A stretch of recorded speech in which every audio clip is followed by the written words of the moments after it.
Bienvenido usted a su programa El Análisis de la Noticia. Es un gusto para mí acompañarles y por supuesto acompañar a Julio Talamonti en El Análisis. ¿Cómo está, Julio? Buen inicio de semana. Sandy, buen inicio de semana. Aquí estamos precisamente ya listos, tercera semana de este mes de mayo. Y por supuesto vamos a empezar los análisis con un tema que es de importancia vital, no solo para el Triángulo Norte, sino que sobre todo el caso de Guatemala, los coyotes. Exactamente. Comenzamos entonces porque están investigando estos grupos y aquí le damos a conocer detalles de la misma.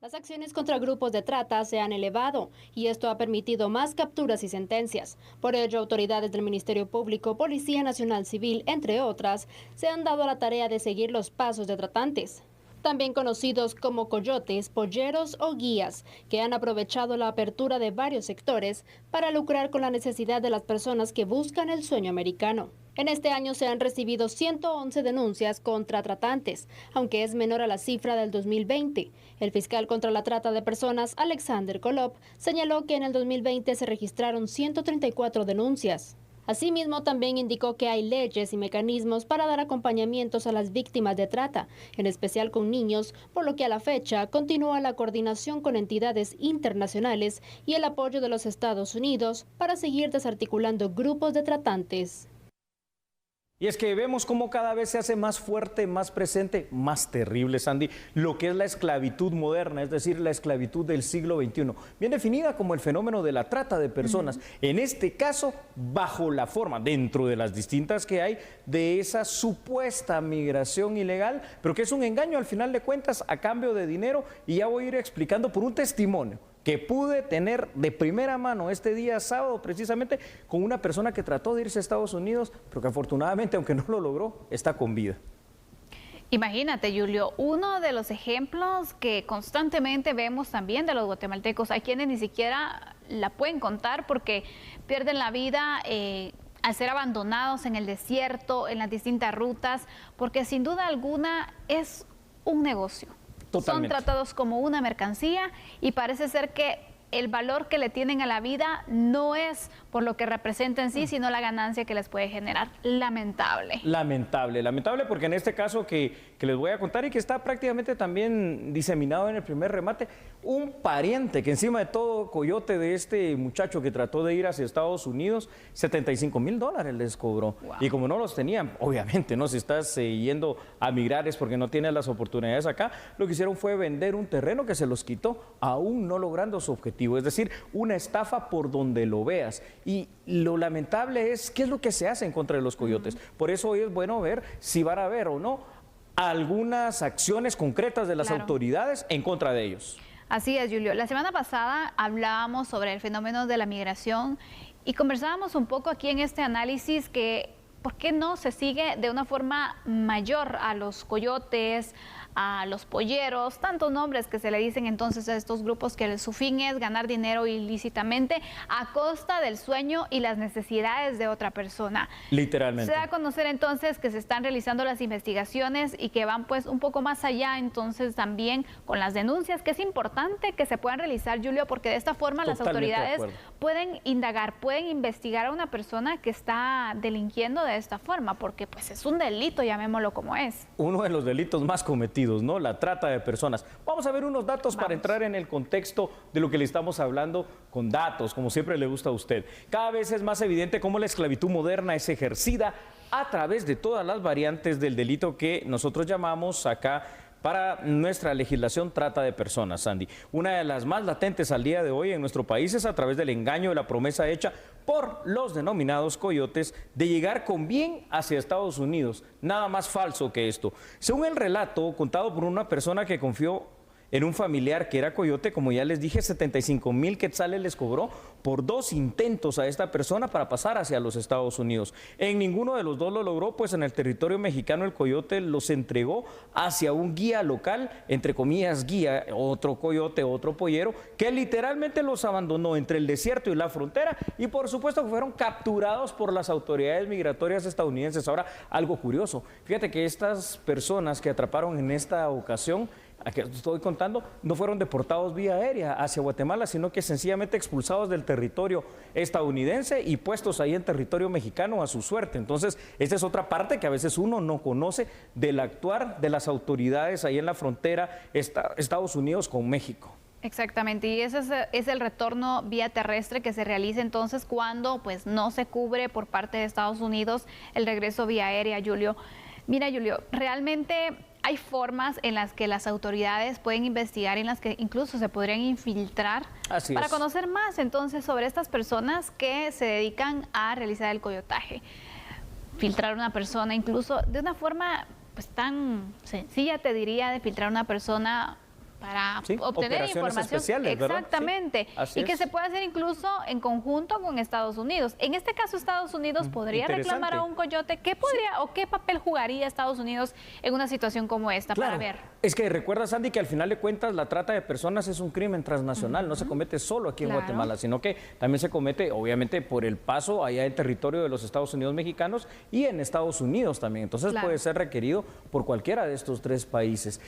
Es una situación bastante importante e interesante analizar la maldad, el hecho pensado, es decir, los coyotes sencillamente no les importan las personas, los miran menos que objetos y menos que mercancía, lo único que les ven son el signo de dólar o de quetzal, porque es que tampoco estamos hablando de una cantidad pequeña, ¿verdad? 75,000 quetzales no es que sea poco, y eso porque era un pariente, me imagino que seguramente ha de ser mucho más caro. Aquí lo que debería hacerse también, como tú dices, en esas operaciones encubiertas, hay muchos municipios, por ejemplo, tomando el departamento donde tú eres oriunda, Jutiapa, donde se ve y donde se sabe que la gente está migrando mucho. O en lugares hasta más obvios todavía como San Pedro Soloma en Huehuetenango, donde literalmente casi toda la población masculina ha migrado hacia Estados Unidos. ¿Pero qué pueden hacer las autoridades para poder contrarrestar este flagelo y para poder castigar entonces, conforme a la ley, a las personas que se dediquen a este negocio ilícito? Bueno, veamos algunas posibilidades, si te parece. Vamos a ver en pantalla otros datos, por favor, porque esto es bastante importante.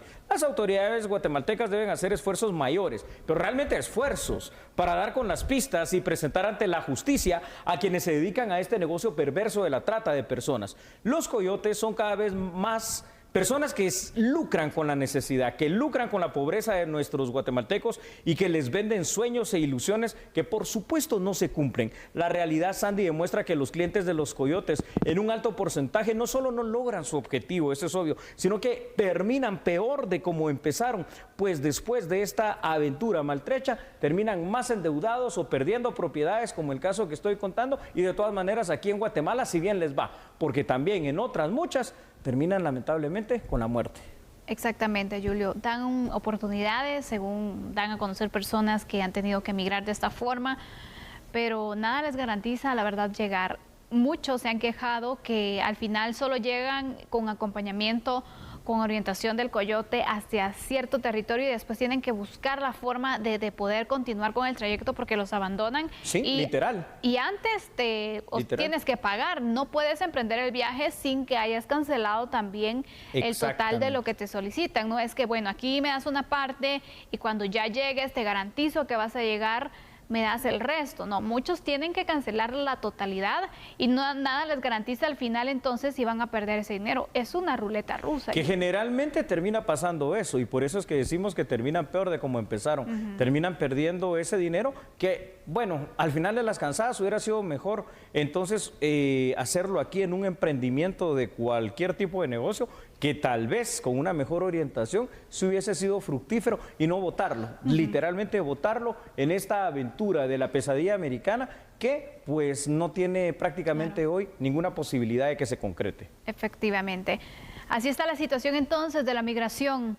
Las autoridades están investigando a los coyotes y es importante la denuncia. Recuerden, se puede hacer una denuncia de forma anónima. Así es. Donde puede dar datos también para orientar a las autoridades de dónde pueden empezar sus investigaciones. Correcto, Sandy. Y bueno, el siguiente tema tiene alguna relación, si no es que mucha, con este. ¿Por qué? Porque buscan a guatemaltecos en fosas comunes en México. Terrible. Terrible. Después de la pausa haremos el análisis y daremos unos datos también sobre el proceso de identificación de cadáveres. Así es. No cambie, por favor. Solo recuerde algo. Nosotros somos A la Medida.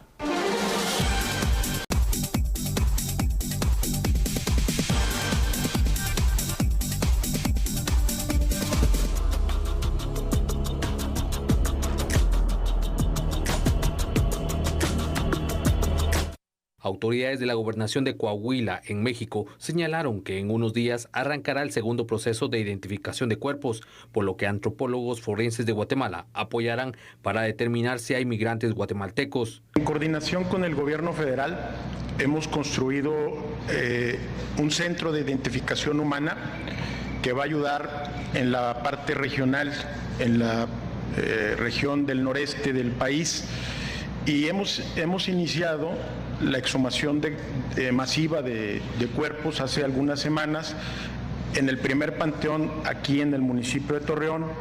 En unos días más vamos a iniciar la segunda exhumación y estamos apoyados también por el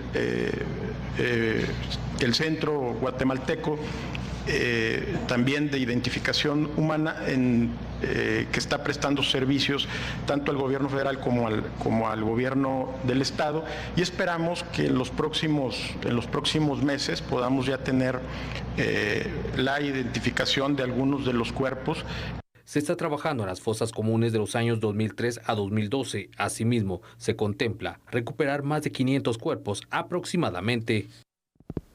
Terrible, ¿no? Porque estamos hablando de posibles guatemaltecos que se encuentran allí en territorio mexicano en fosas comunes, Sandy. Y esto uno se pregunta porque, derivado obviamente también de la situación que vive México, que no es menor en cuanto a grado de problema en ese gran país, a lo que pasa en el Triángulo Norte, solo que magnificado, porque ahí es un territorio que está tomado por el narco, es un territorio donde también hay mucha corrupción, donde hay mucha impunidad y donde hay mucha delincuencia, e inclusive en algunas partes también vemos el actuar de las maras, literalmente, particularmente de la MS-13 en territorio mexicano, a quienes ellos suelen llamar cholos, confundiéndolos con otra situación que no es más que una mara como tal. Entonces vemos esta situación que, bueno, esperemos también que el INASIF aquí en Guatemala pueda aportar en cuanto a la ayuda allá a los Estados Unidos mexicanos, y ojalá que si se encuentran cuerpos de guatemaltecos pues sean los menos posibles.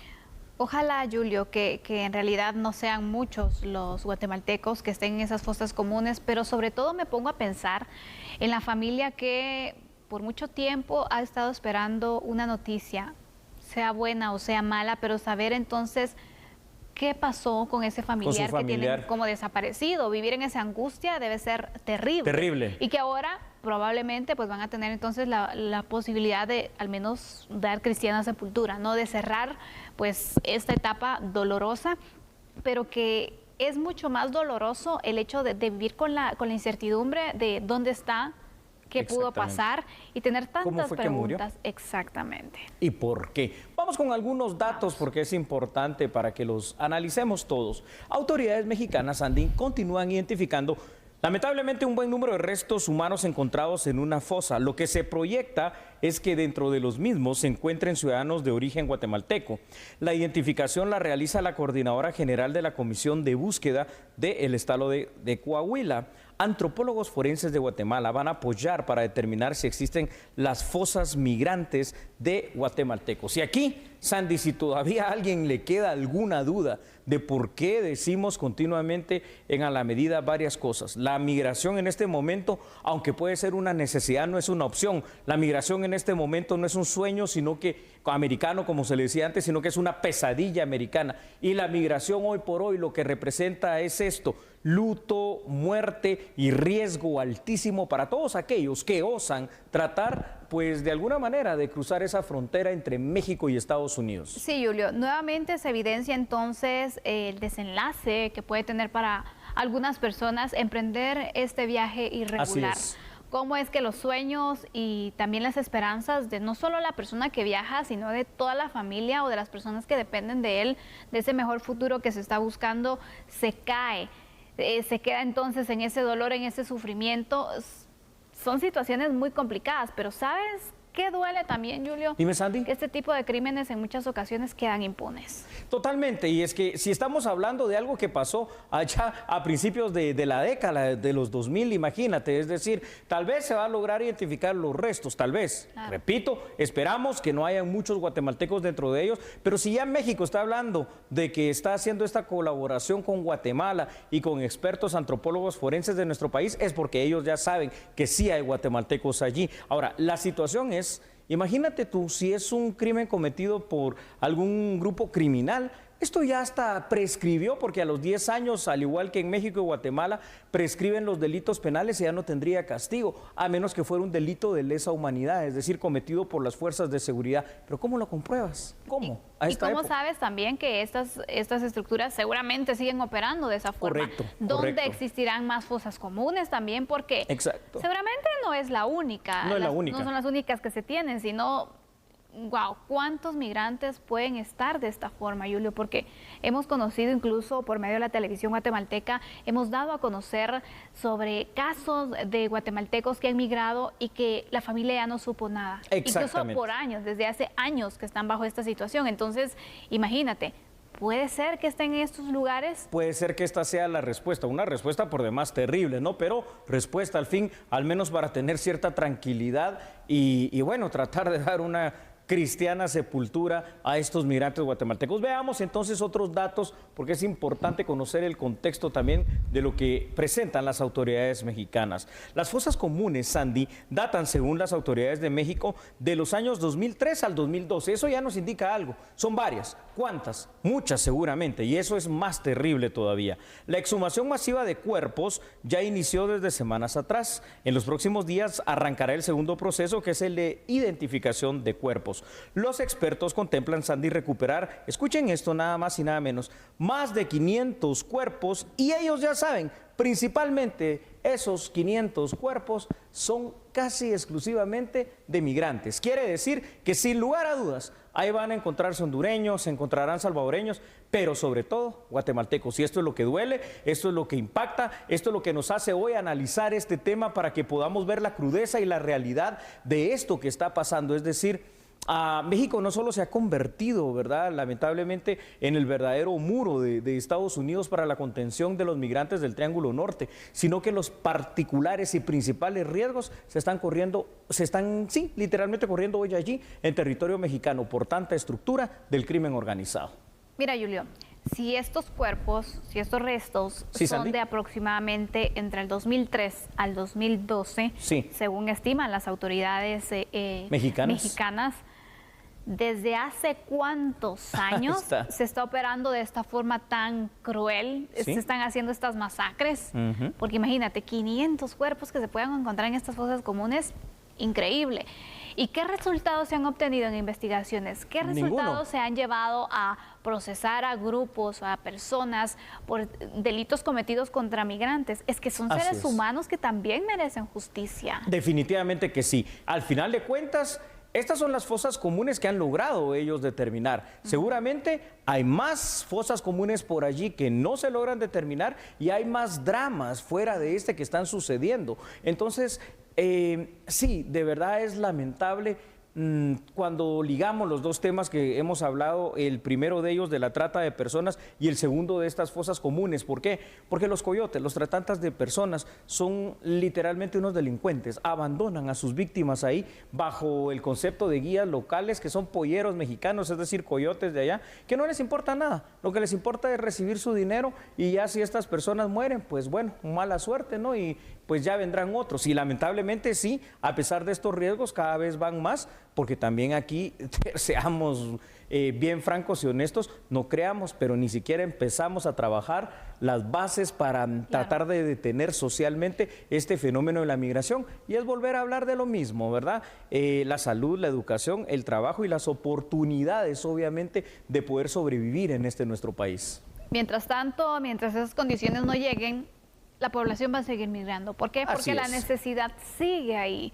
La necesidad está exactamente. Entonces, el riesgo, muchos saben realmente el riesgo.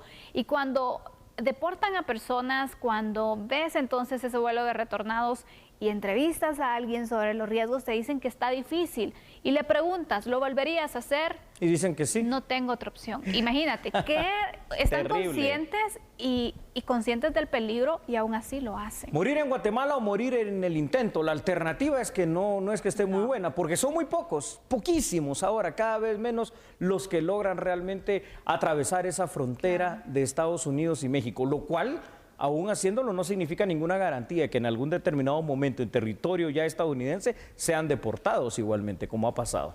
Totalmente, Julio. Y mira, cada vez también esas estructuras se van fortaleciendo, cada vez más fuertes, más grandes. Van existiendo otras y aparte de esto van incluso pues apropiándose de otro tipo de ilícitos, ¿no? Que siguen poniendo en riesgo a nuestros migrantes. Drama, no lo podemos definir de otra manera más que un drama humano. La migración realmente ya es eso, es una situación que debe ponernos en alerta en todos los países del Triángulo Norte y hoy se lo hemos presentado aquí en A la Medida de esa manera. Así es, vamos a hacer una pausa en este momento, pero regresaremos hablando de las cárceles en el país. Y es que el fin de semana, bueno, se han dado diversas situaciones que lo estaremos analizando. Así que por favor no cambie, solo recuerde algo, nosotros somos A la Medida.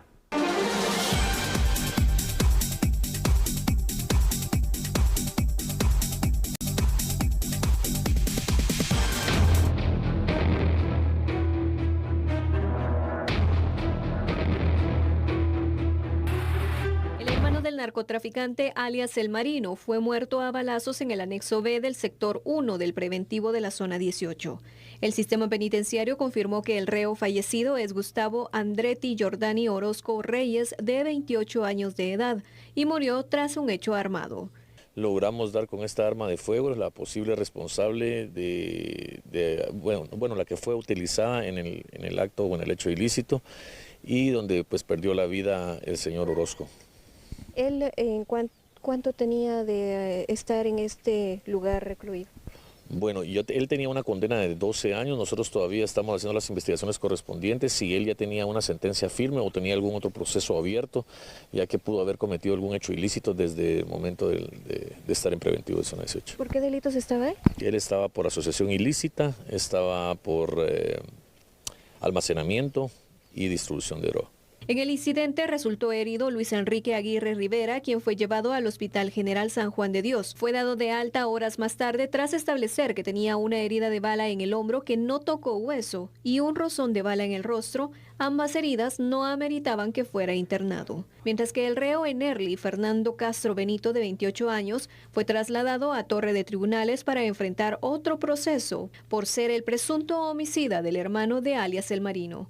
El sistema penitenciario también confirmó que otro privado de libertad murió en Quetzaltenango. En el momento del conteo, pues se constató de que esta persona se encontraba ya sin vida.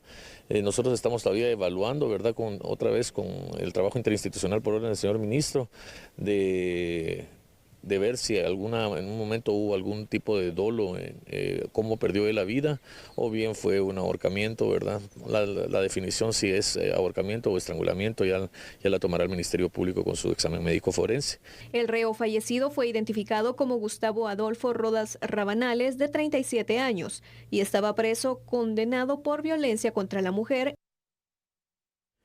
Bueno, yo creo que el título de este tema, que es si se perdió el control en las cárceles, usted lo puede ver aquí atrás en esta pantalla, es un título optimista de verdad. Es que no hemos tenido el control en las cárceles, partamos de esa base, es decir, ya desde hace muchos años atrás, el control de las cárceles en Guatemala, por mucho que quiera hacer el sistema penitenciario, no se tiene. Cárceles viejas, cárceles obsoletas, corrupción, impunidad y sobre todo 26,000 y pico de personas donde deben de caber apenas 7,000. Aparte de eso, más de 12,000 personas privadas de libertad de manera preventiva, que no se les puede aplicar alguna otra medida sustitutiva o alternativa como el brazalete de control telemático.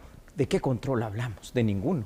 No, y esto se evidencia cada vez que, por ejemplo, se realizan requisas, donde siempre se localizan ilícitos. Así es. Cada vez que existen situaciones como estas, en donde una de las hipótesis de esta muerte, de este asesinato, es por el control del territorio en la cárcel. ¿Para qué? Entonces nos preguntamos, ¿quién controla la cárcel? Bueno, primero, es que las cárceles las controlan los privados de libertad. ¿Y para qué? Primero porque al final de cuentas la cárcel representa dinero. ¿Por qué? Porque todo lo que pasa en la cárcel se pide dinero por eso, ¿verdad? Claro. Desde la denominada talacha, cuando entra alguien nuevo para que no le pase nada y tenga acceso a comida, a un lugar donde dormir, hasta el tema de la entrada de ilícitos de todo tipo. Hoy se hace una requisa, se decomisan armas e ilícitos, pero mañana estos vuelven a entrar por la puerta grande por expensas de la alta corrupción que vive el sistema penitenciario guatemalteco. Y todo tipo de ilícitos. Y todo tipo de ilícitos, ¿cómo me explican ustedes que se encuentre un arma de fuego dentro de la cárcel? ¿Cómo entra? Definitivamente sola no. Entra por la puerta grande, hay que decirlo, con la complicidad, que también hay que decirlo, de personal, ya sea administrativo o personal de seguridad, guardia penitenciaria o personal de ambos, ¿no? Y aquí también hay que ver otra cuestión y hay que entrar a una investigación fuerte y para eso hay métodos alternativos de los mismos directores, subdirectores de cada uno de los centros, y estos métodos los implementa la misma embajada americana, porque cuando los contratas como sistema penitenciario tienen que pasar por polígrafo por una vez, pero ¿y después por qué no se hace esto año con año? Vamos a ir con unos datos y vamos a explicar ciertos puntos que deben investigarse. Claro que sí, Sandy, y es que es demasiado optimismo iluso pensar que se ejerce algún control por parte del Estado en las 22 cárceles a cargo del sistema penitenciario. Desde hace muchos años atrás el control se perdió y se le otorgó de manera total a los privados de libertad, que dentro de cada uno de los sectores ejercen su propio gobierno. ¿Para qué? Hasta para el control de la droga, imagínate tú, Sandy. La corrupción y la impunidad campean libremente dentro del mal llamado sistema de cárceles guatemalteco, que el sistema solo tiene su nombre. Retomar el control de las cárceles será un trabajo arduo que demanda voluntad política para hacerlos y la inversión económica necesaria para lograrlo, pero hasta que no volteemos a ver como autoridades y como sociedad el tema del sistema penitenciario, no va a empezar a haber seguridad en Guatemala. Efectivamente. Julio, yo quisiera que tú, con la experiencia que tienes en el tema del sistema penitenciario, nos pudieras explicar muy bien cómo es que está dividido este centro carcelario de la zona 18 donde ocurrió esta situación. Muchísimas gracias. Es que en la zona 18 todos pensamos que solo está el preventivo de hombres de la zona 18, que por cierto es la cárcel más grande, ¿no?, que hay en Guatemala en cuanto a cantidad de privados de libertad. Pero fíjense ustedes que está el preventivo de hombres de zona 18, está el preventivo de mujeres, ¿verdad?, muy cerca de ahí, a pocos metros, que se llama Santa Teresa, con sus 7 sectores. El preventivo de hombres tiene 13, pero en medio de ellos, esto es lo que no se conoce, y aquí es donde sucedió la muerte del Marino. Para quienes no recuerdan al Marino, era un gran narcotraficante, ahora matan al hermano del Marino, precisamente. En medio de ellos se encuentra el anexo B. Esta cárcel, fíjate, Sandy, estaba pensada en aquellos años cuando tocó inaugurarla y tenerla para delitos menores, con sus 4 sectores. Aquellos que por pensión de alimentos caen allí, aquellos que por un accidente de tránsito o porque no son delincuentes comunes. Hoy por hoy esta división ya no se puede hacer, simple y sencillamente porque hay tanta saturación y tanta sobrepoblación en las cárceles que hay que meterlos en algún sitio y en algún lugar. Entonces el anexo B, que está en medio del preventivo de hombres y el preventivo de mujeres, fue el escenario de uno de estos hechos delictivos. Y llama la atención porque se daba a conocer también que la persona que... Y es una de las situaciones que no logran encajar. Sí. Cuando se da entonces este operativo para retomar el control luego del asesinato, hay una persona que dice: yo lo maté. No, eso no encaja bajo ningún concepto. Aquí hay algo más que investigar y hay que hacerlo. Vamos con más datos, porque seguramente será una persona que fue amenazada, para decirlo. Para retomar el control de las cárceles, Andy, se debe contar con la infraestructura penitenciaria moderna, pero también con la tecnología adecuada. Asimismo, es necesario profesionalizar, depurar, capacitar y dignificar al personal administrativo y operativo que trabaja en la institución penitenciaria. Así significa eso, que no se pueda quedar uno, porque si no podemos confiar en los que están, pues habrá que tener nuevos. La reforma del sistema penitenciario llevará muchos años, pero es importante que el Estado de Guatemala tome la decisión, Sandy, de invertir por seguridad en ese proceso. Mientras tanto, vemos cómo lo que hay al día de hoy del sistema penitenciario no sirve y hay que aceptarlo. Y aunque se realicen requisas y aunque se realicen, entre comillas, controles, son los privados de libertad los que saben burlar, ya sea por miedo o por dinero, cada uno de esos controles, y entonces el control de las cárceles está en manos de ellos. Y qué difícil, Julio, porque por ejemplo, si dices, bueno, vamos a eliminar a todos los elementos de seguridad, personal administrativo que esté involucrado en situaciones, bueno, con los reos y que puedan facilitarles. Se va la mayoría de ellos.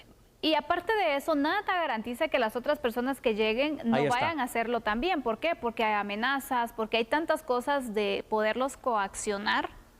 Sí, mira, mientras la guardia penitenciaria no sea profesional, porque si ya para ser policía 10 meses es poco, para ser guardia penitenciario 5 meses es nada. Les pagas 4,000 quetzales al mes, los tienes en esas condiciones de los turnos de 8 por 8, amenazados o coaccionados o de alguna manera pues muy, ahí sí que frágiles ante la corrupción, que no es ninguna justificación. Entonces esto no cambia.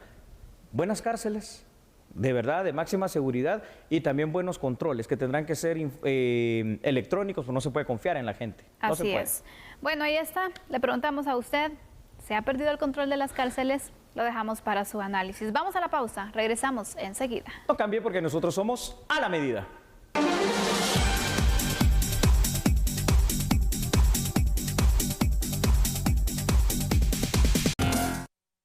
Y volvamos al plano nacional. ¿Sabe usted que el Poder Ejecutivo inauguró la denominada Semana de las Telecomunicaciones? Es algo que se celebra a nivel mundial desde aquel año ya lejano de 1969. Vea la información.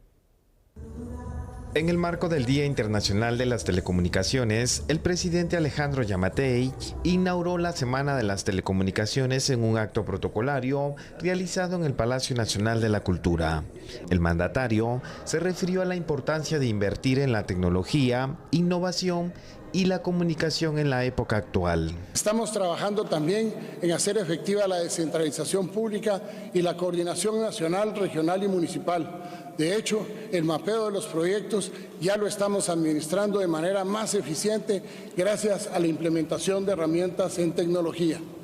Estamos sembrando la semilla de la innovación para un futuro más esperanzador. No me queda más que reafirmar el compromiso de nuestro gobierno con la transformación de nuestro país y usar como una de las principales herramientas para lograrlo la conectividad y las nuevas tecnologías. Si pensamos diferente, vamos a actuar diferente.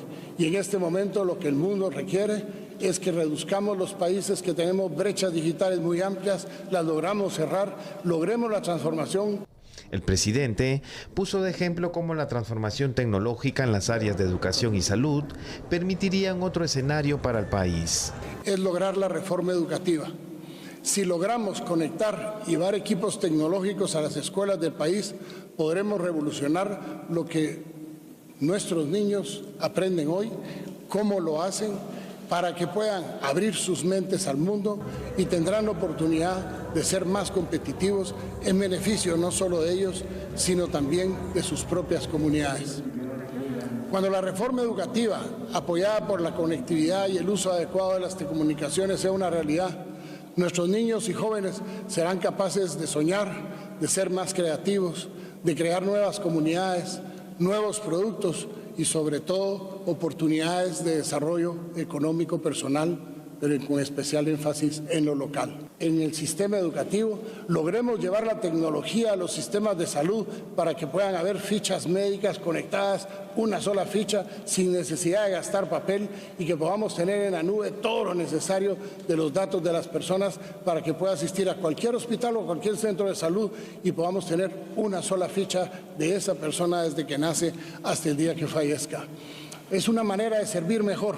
Y esa transformación es la que hemos iniciado. Como parte de las actividades programadas por la Superintendencia de Telecomunicaciones, por la Semana de las Telecomunicaciones, se programaron los siguientes eventos y seminarios: retos para lograr la transformación digital, herramientas tecnológicas para la promoción de destinos turísticos en tiempos de pandemia, estrategias creativas para emprendedores, gobierno electrónico, cibercrimen, estrategias de factura electrónica y proyectos de conectividad. A continuación le damos a conocer un proyecto que aumentará la conectividad digital.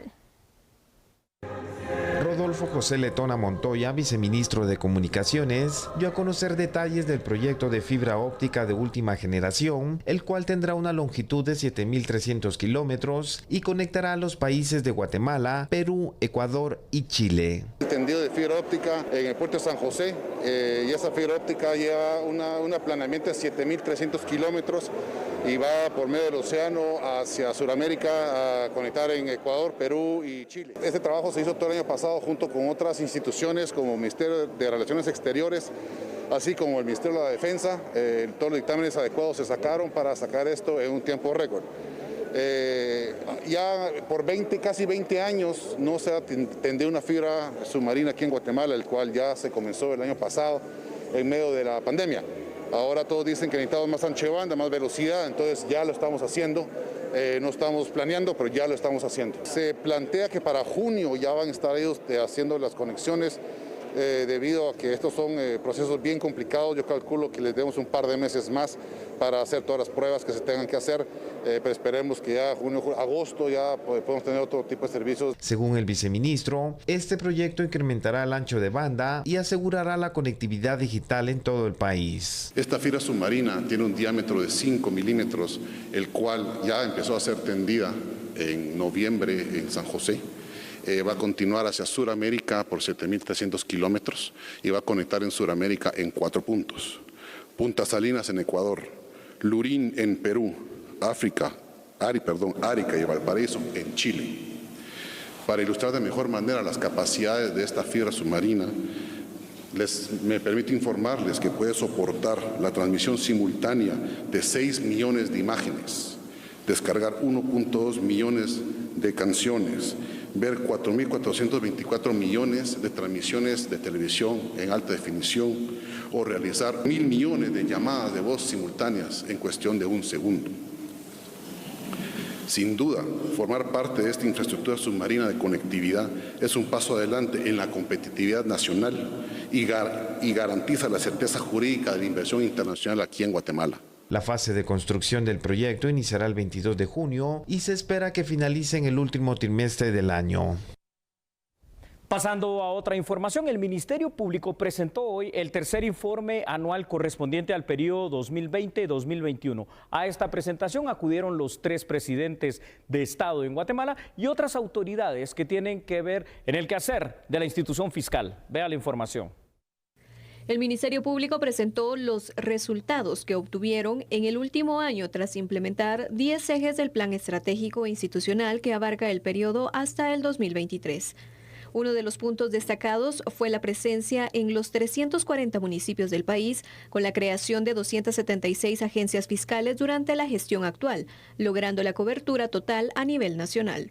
En la ampliación de la cobertura institucional, como ya lo refirieron anteriormente, estamos en los 340 municipios de nuestro país. Con dicha acción, estamos contribuyendo al fortalecimiento del sistema de administración de justicia a nivel nacional. Continuar de manera contundente en la lucha contra la corrupción y la impunidad. De esa cuenta, se ha promovido desde el Ministerio Público acciones que aseguren la eficacia de las medidas para prevenir, detectar y erradicar los actos de corrupción. En ese sentido, se ha fortalecido la Fiscalía, como lo mencionaron anteriormente, especial contra la impunidad. Igualmente se creó la Secretaría contra la Corrupción, así como la Asesoría de Análisis y Verificación. Dichas acciones están encaminadas a fortalecer el área fiscal, técnica y administrativo, a fin de que la investigación y persecución penal sean efectivas en el combate a estos flagelios. Como resultado del fortalecimiento del área fiscal durante mi administración, el Ministerio Público ha logrado un aumento significativo en el porcentaje de resolución de casos, logrando resolver el equivalente del 100% de las denuncias recibidas, más un total de 172.000 expedientes de mora fiscal. En la presentación del informe anual se informó de los logros de las 13 fiscalías, el fortalecimiento de la institución durante la pandemia por COVID-19. También se señaló que buscan la certificación internacional para todas las agencias en municipio para brindar un servicio de calidad a la población guatemalteca. Y el presidente de la República, Alejandro Yamatei, así como el director de INL, manifestaron su apoyo al Ministerio Público y también indicaron que continuarán trabajando en conjunto. La Embajada de los Estados Unidos, a través del director del INL, Hugo Guevara, aseguró que continuará apoyando al Ministerio Público de Guatemala para trabajar en conjunto y destacó que siguen comprometidos con el MP para la lucha contra la corrupción. Con estos esfuerzos, se asegura que la expansión del Ministerio Público se traduzca en mejor acceso a la justicia para todos. Adicionalmente a estos esfuerzos, el gobierno de los Estados Unidos también colabora con el Ministerio Público para responder a los delitos que afectan a la sociedad guatemalteca.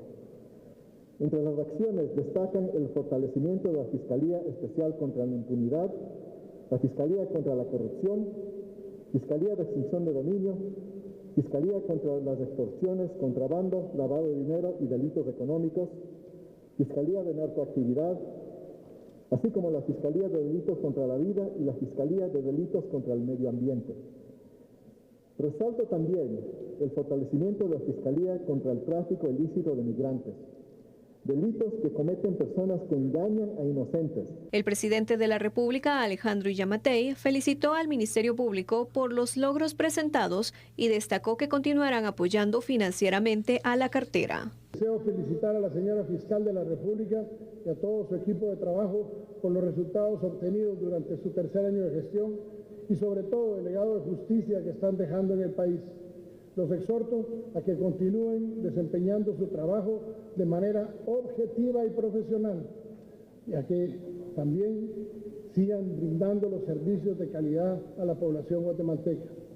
Señora fiscal, cuente usted que seguiremos apoyando financieramente al Ministerio Público como lo hemos hecho hasta la presente fecha, de manera tal que un Ministerio Público fortalecido represente un país fortalecido. Agradezco también a todas las agencias de cooperación que han coadyuvado con el Ministerio Público para el fortalecimiento de sus capacidades y por ende de la justicia. ¿Sabe usted que el Instituto Guatemalteco de Seguridad Social, ICS, ha dado a conocer que cuenta con la capacidad, escuche usted, de vacunar hasta 3,000 personas por día en esta segunda fase del plan de vacunación contra el COVID-19? Sin embargo, también han dado a conocer que la cantidad de vacunas asignada por el Ministerio de Salud es mínima. Vea la información. El Instituto Guatemalteco de Seguridad Social se prepara para administrar la segunda dosis de vacunas contra el COVID-19 a su personal de salud. Sin embargo, aunque el recurso es mínimo, a decir del presidente del ICS, Carlos Contreras, están en la disposición de vacunar a más personas si las autoridades asignan un poco más del 20% de vacunas para el ICS. Recibimos 30,000 de esas, vacunamos 15,000 trabajadores del instituto, más 15,000 o 16,000 trabajadores, personas de más de 70 años, y ahora que recibimos 20,000 tenemos que aplicar la segunda dosis a todos los trabajadores de primera línea del Instituto Guatemalteco de Seguridad Social. Nos van a quedar unas 5,000 vacunas más o menos. Que se han recibido de vacunas por parte del gobierno, pues el ICS ha tenido una pequeña parte y tenemos ya capacidades instaladas que están siendo utilizadas en un muy bajo porcentaje. De manera que sí, en efecto, el ICS tiene la capacidad de poder vacunar muchísima más gente de la que actualmente está vacunando. El presidente del ICS aseguró que están en la capacidad de vacunar a 3,000 personas de la segunda fase por día, pues cuentan con la capacidad de espacio.